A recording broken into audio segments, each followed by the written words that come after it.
There's a reemergence, a revival, a reclamation of the language happening, the Gabrielino Tongva language happening in Los Angeles. Can you talk a little bit about that and what it means for community members? It really depicts just an entirely different worldview.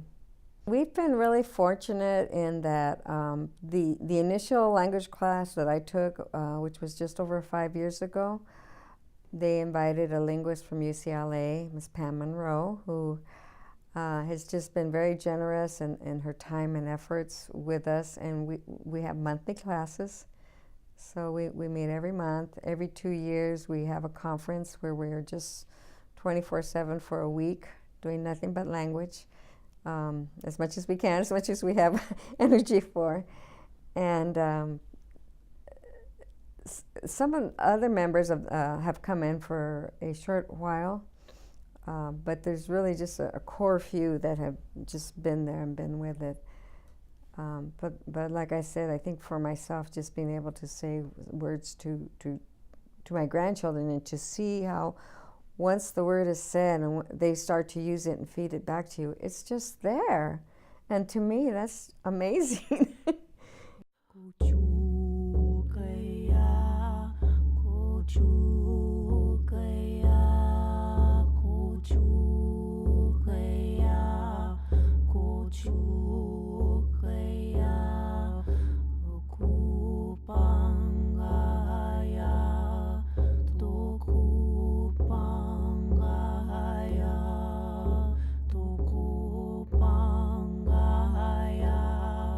There's already 2-3 generations that have been raised in an urban area. And many times even they know they have a heritage, but they don't really know what it is. So I think it's something that also gives them, us tribal members, the opportunity to start realizing who our people were, what the strength of the people was, what their lifestyle was, how they lived in peace for many years, how they lived in abundance, how they lived in how they thrived socially for many hundreds of years, and are still there. And I think that's one of the most offensive things, is that it's actually written down in history books, in children's books, that they no longer exist.